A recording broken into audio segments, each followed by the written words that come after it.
Escuchemos al siervo Juan Bautista Sánchez, director del Ministerio de Evangelización Víspera del Fin, con la exposición del estudio acerca del profeta Jonás en la parte introductoria.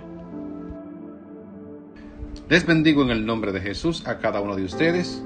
Hoy quiero presentarle 15 notas curiosas con respecto a Jonás, el profeta Jonás y su libro. ¿Sabía usted que Jonás pertenece al grupo de los profetas menores? Pues bien, sí, Jonás pertenece a ese grupo no porque haya sido un profeta de menor rango, sino porque el contenido amplio o reducido de los libros lo catalogan de mayores o menores, y Jonás pertenece a ese grupo selecto de los 12 profetas menores. También es increíble que no podemos asegurar que Jonás haya sido el escritor de su libro, puesto que cuando se habla de Jonás, se habla de él en segunda persona. Obsérvelo, lea para que vea. Vino palabra de Jehová a Jonás, hijo de Amitai. No dice en ningún momento vino a mí palabra de Jehová, sino siempre se habla de él en segunda persona. Tuvo 2 misiones. ¿Usted sabía que Jonás tuvo 2 misiones? Casi siempre se le conoce solamente por la misión que tuvo a Nínive. Pues fíjese que sí, tuvo la misión a Nínive y también tuvo una misión de trabajo allá en los tiempos del rey Jeroboam II. Si usted puede ir a segundo libro de Reyes, en su capítulo 14, versículo 25, se dará cuenta de que el mismo Jonás que se menciona ahí es el mismo Jonás del libro de Jonás. Otra cosa muy importante con respecto a Jonás es que en el libro de Jonás, él no se pone ningún título. Cuando se refiere a Jonás, nunca dice el profeta Jonás, ni el siervo de Dios Jonás, ni el sacerdote, ni el rey, ni el escriba, ni el levita, nada. Solamente habla de Jonás como tal. Vino a él palabra de Jehová. O sea, simplemente se menciona a Jonás, hijo de fulano de tal, pero no tiene ningún título adjudicado. Es llamado profeta y siervo, ¿sabe dónde? En 2 de Reyes 14:25, y también por Jesús cuando en Mateo 12:39 dice: ninguna señal se le dará a esta generación adúltera y perversa, sino la del profeta Jonás. Otra cosa más acerca de Jonás, y es que no es posible decir que haya sido una ballena la que tragó a Jonás. La Biblia solo dice un gran pez, y es bueno que así lo diga porque usted sabía que las ballenas en su mayoría tienen la boca bastante grande, pero tienen la garganta pequeña debido a que se alimentan de un animalito llamado krill, que parece más bien un camaroncito diminuto. Por eso la ballena no pudo llevar a Jonás al vientre, y la Biblia dice que Jonás llegó hasta el vientre del pez. Así que por eso, ¿qué pez haya sido? No sabemos. Quizá un pez extinto ya, o alguna especie que no conocemos, pero la Biblia no dice que fue una ballena. Por lo tanto, estamos en lo correcto cuando decimos un gran pez. Otra cosa muy importante, y lo podemos encontrar inclusive en el libro 60 cosas que decimos como si estuviesen en la Biblia, del ilustre Juan Bautista Sánchez, y es que dice que el pez no vomitó a Jonás en la playa de Nínive. ¿Sabe por qué? Por la sencilla razón de que Nínive no tiene playa, o no tenía playa. Si usted lo busca en su Biblia, en la parte de atrás, donde están los mapas, encontrará a Nínive y se dará cuenta que Nínive no tiene acceso al mar. Otra cosa muy importante es que la ciudad de Nínive no se recorría en 3 días, como algunos creen. Jonás tardó 3 días para llegar a la ciudad. O sea, desde donde el pez le vomitó hacia donde estaba la ciudad, duró 3 días para llegar, pero la recorrió en un solo día. Una ciudad grande, extensa, de unos 120,000 habitantes. Jonás la recorrió en un día, pero no porque no se podía recorrer en menos. La recorrió en un día porque tenía que estar pregonando en cada esquina el mensaje que Dios le había dado. Otra cosa muy importante acerca del profeta Jonás es que la Biblia no especifica que Jonás haya hablado directamente con el rey de Nínive. Increíble. En casi todas las películas, en los dibujos animados y en todas las historias que contamos, se cuenta de que Jonás habló directamente con el rey. Pero fíjese que Jonás no habló con el rey. No, la Biblia no lo dice. Y si haya ocurrido, no lo especifica. Dice que el mensaje llegó a oídas del rey, porque el pueblo escuchó el mensaje y parece que alguien lo escuchó y se lo dijo al rey. algo más importante también acerca de Jonás, y es que dice, Dios no dijo a Jonás el mensaje que tenía que decir a Nínive hasta llegar allá. ¿Usted sabía eso? Cuando Dios lo llama y le dice, ve a aquella gran ciudad y pregona contra ella, no le dijo todavía lo que había que decir. Tampoco se lo dijo cuando estaba dentro del pez, sino y luego le comisionó para que fuese, y cuando llegó a Nínive fue que el mensaje apareció. No bien ocurre así con muchos profetas hoy en día, que ya saben de lo que van a hablar y ya tienen el mensaje hasta preelaborado, supuestamente que Dios le dio. Bueno, a veces sucede así, que Dios le da de antemano el mensaje, pero a Jonás no le dio el mensaje hasta llegar allá. Óigame, y otra cosa muy importante, el mensaje de Jonás fue uno de los mensajes más cortos que pueda tener evangelista alguno. ¿Sabe cuál era el mensaje de Jonás? De aquí a 40 días Nínive será destruida. Alabado sea el Señor. Fíjese que hay muchos de nosotros que nos afanamos por predicar 1 hora, hora y media, 2 horas. ¿Quién sabe hasta cuándo? Y una sección de prédica que dure 1 año entero.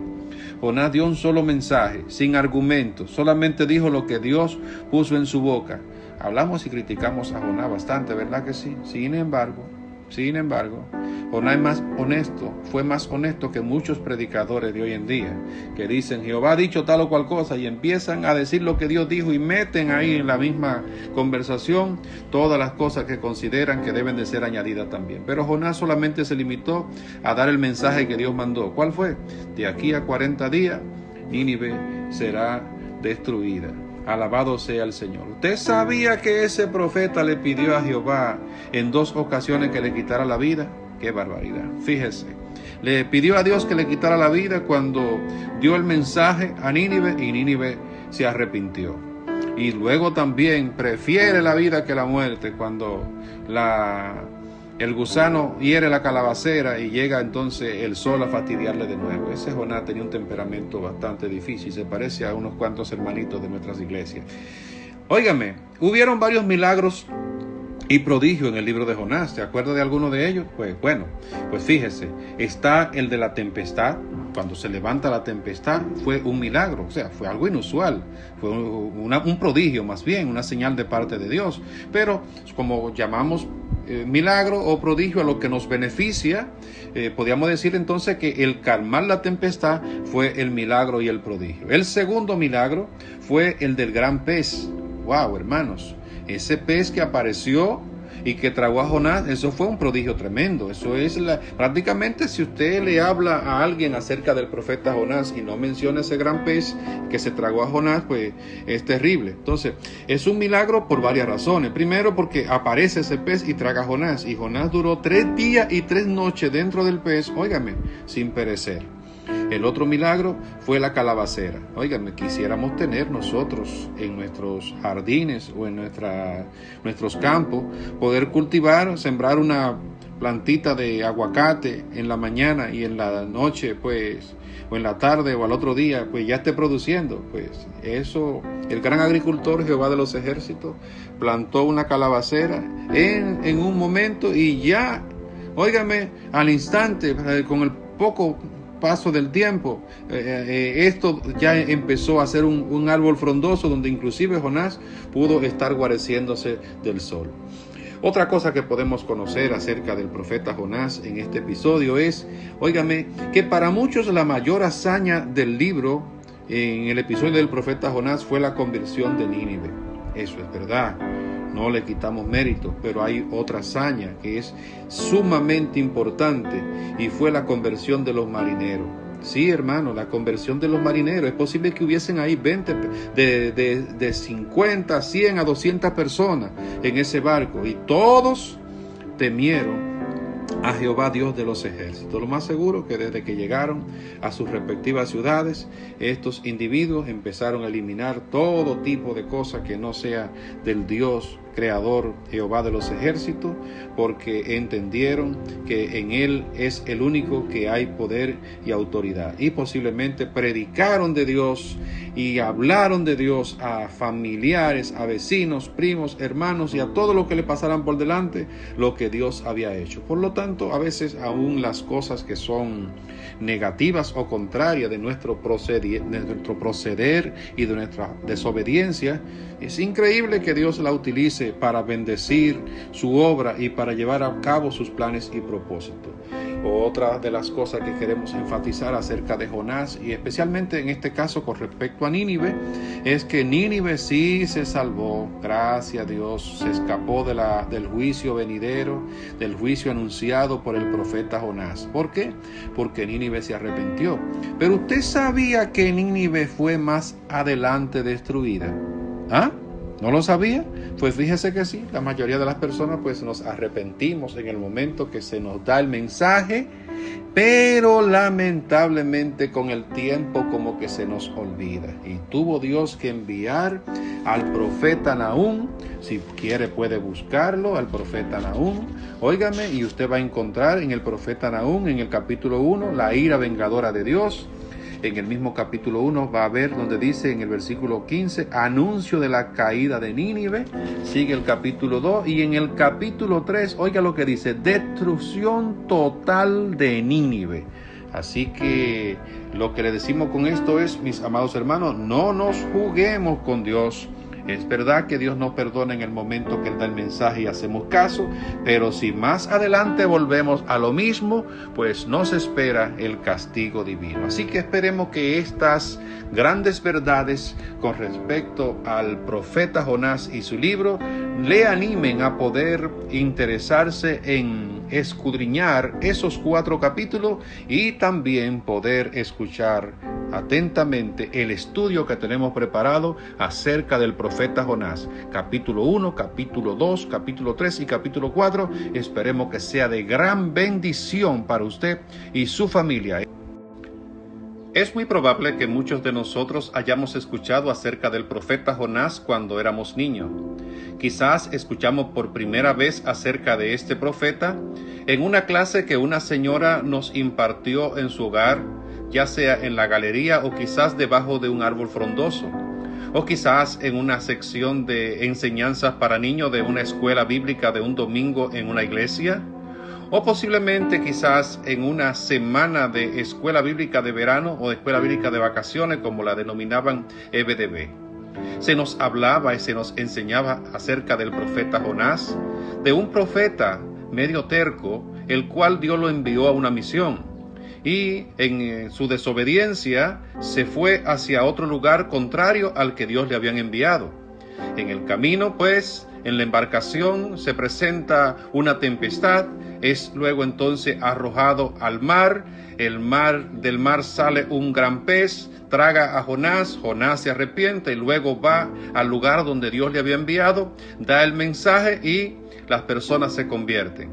Quizás es lo que más conocemos acerca de Jonás, y por ser una historia tan sencilla, tan simple de poder entenderse y comprenderse, no hemos profundizado acerca del profeta Jonás y de su historia.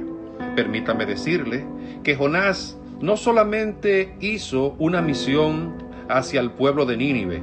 La Biblia menciona que Jonás es procedente del siglo 8 a.C., y que en los años 793 al 753 a.C., Dios le dio un mensaje para ir a llevarlo a un pueblo, o más bien una nación, que todos conocemos como la nación de Nínive. Ahora bien, ¿qué tanto conocemos nosotros acerca de Jonás? ¿Existe un solo Jonás en la Biblia? ¿O hay varios Jonás que mencionan las Escrituras?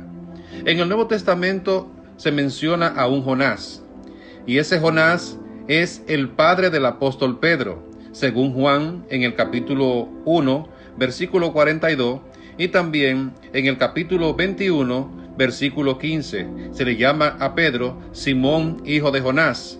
Algunos creen que se le llama hijo de Jonás por ser medio terco, testarudo, al igual como lo era el profeta. Pero no, el nombre Jonás era precisamente el padre también del apóstol Pedro. Pero al Jonás que nosotros nos queremos referir es a Jonás el profeta que Dios envió desde Jerusalén hacia una misión en Nínive. Y este Jonás, la palabra Jonás o el nombre Jonás significa paloma. Qué contrariedad aparente, ¿verdad? Porque las palomas son sencillas y mansas. Jonás no era de esa forma. Sin embargo, el nombre Jonás significa paloma. Y pues hizo 2 misiones. La primera fue en los tiempos de Jeroboam, el cual dio una profecía en los tiempos de los reyes, si lo podemos encontrar en Segunda de Reyes 14:25, y también el mensaje a Nínive.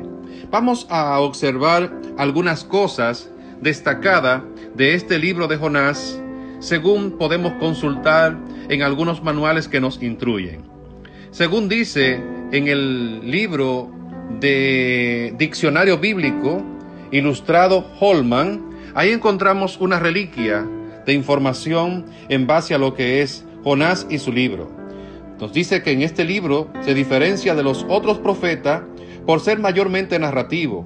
Relata cómo Jonás comprendió que Dios era mucho más grande de lo que él había pensado, en especial en lo referido a su poder y su compasión. Mire qué era lo que sucedía. Asiria era la mayor potencia del Medio Oriente en los tiempos de Jonás, a principios del siglo VIII, y Nínive era su ciudad principal. Desde el siglo IX a.C., los asirios habían enviado violentas expediciones militares hacia el oeste, rumbo a Siria y Palestina. Sin embargo, en la época en que Jonás profetizaba, Asiria se había debilitado, y esto hizo posible la expansión de Jeroboam II de Samaria y también de la expansión del rey Usía de Judá. Jonás y todo Israel se habrían alegrado si Asiria se hubiese seguido desintegrando.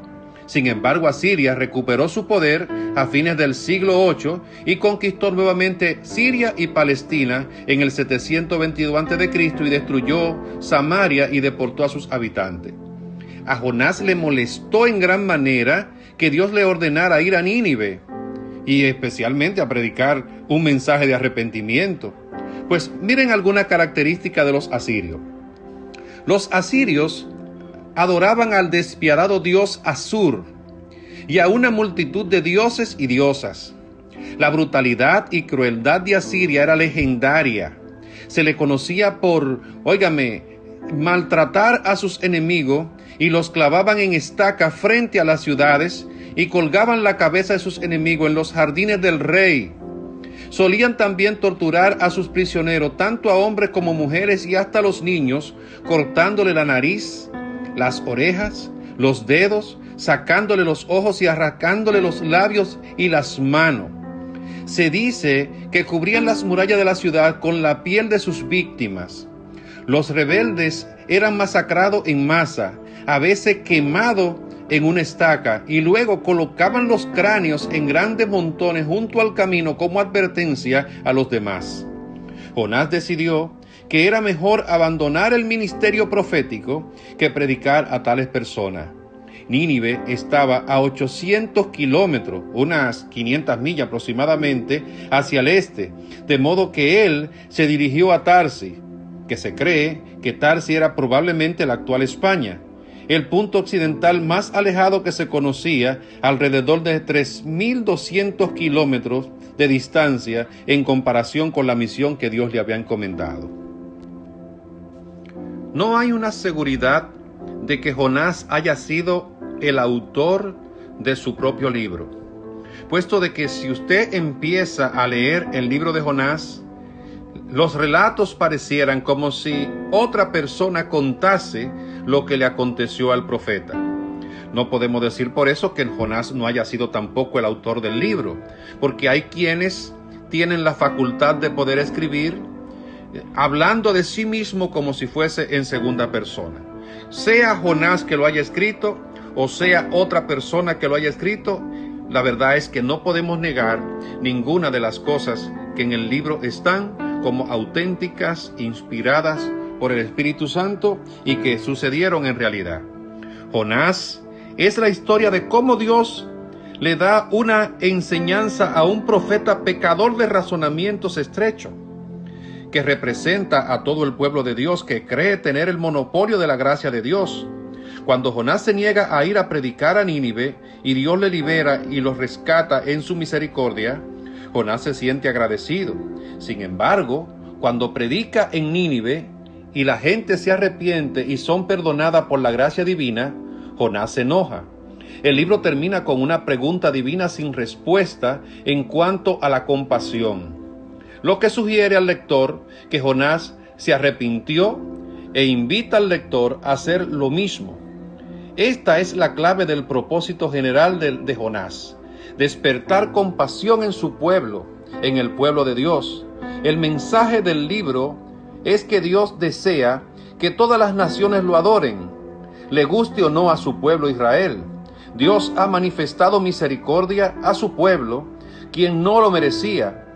Este debe desear que la misericordia se extienda a todos los que se arrepienten, y debe regocijarse cuando Dios manifiesta su gracia y su compasión. Nosotros esperamos, a lo largo de esta exposición del libro de Jonás, que la mayoría de cristianos que estemos atentos a las instrucciones del mismo y que podamos sacar el máximo provecho a este estudio de la palabra del Señor. Es que muchas veces nosotros, cuando leemos una historia, cuando leemos un pasaje de las Escrituras y encontramos como que está demasiado sencillo, demasiado fácil, pues no nos interesamos ni tan siquiera en profundizar sobre el mismo. Y algunos hasta dirían escépticos al escuchar esta exposición. ¿Y qué podemos nosotros aprender acerca de Jonás y del libro de Jonás que ya no se haya dicho antes y que no lo hayamos escuchado en otras ocasiones? Eso nos cierra las posibilidades de poder aprender algo más. Pero si decimos, Dios a través de su Espíritu Santo puede utilizar a cualquier expositor para arrojar luz, para traernos revelaciones o para hacernos ver lo que a simple vista no se ve acerca del libro de Jonás. El libro de Jonás tiene 4 capítulos y Jonás pertenece a la línea de los profetas menores.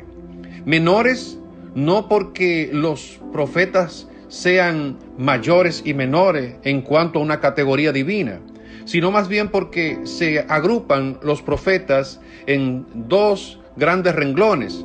Profetas mayores porque sus contenidos en el libro es mucho más amplio que el de los que escriben menos. Por eso a los que de menor contenido, se le llaman profetas menores, no porque tengan un rango de baja superioridad. Por eso, mis amados hermanos, esperemos que nosotros podamos observar a lo largo de este estudio un gran aprendizaje de parte del Señor. En el bosquejo general que nos presenta el libro, según también los datos que nos pueden suministrar los libros extras de aprendizaje como los diccionarios y los comentarios bíblicos, nos presentan un bosquejo sencillo acerca de Jonás. En el primer punto del bosquejo, no necesariamente el bosquejo tiene que ver con los capítulos, pero sí algunos lo hacen de esa manera. Nos presentan a Jonás que rechaza el llamado de Dios. Eso está desde el capítulo 1, versículo 1, hasta el capítulo 2, versículo 10. Luego, en la introducción de la orden de Jehová y la desobediencia de Jonás, le encontramos en el del 1 al 3. En el episodio 1, Jonás y los marineros, del 4 al 16. En el episodio 2, Jonás y Jehová dentro del gran pez.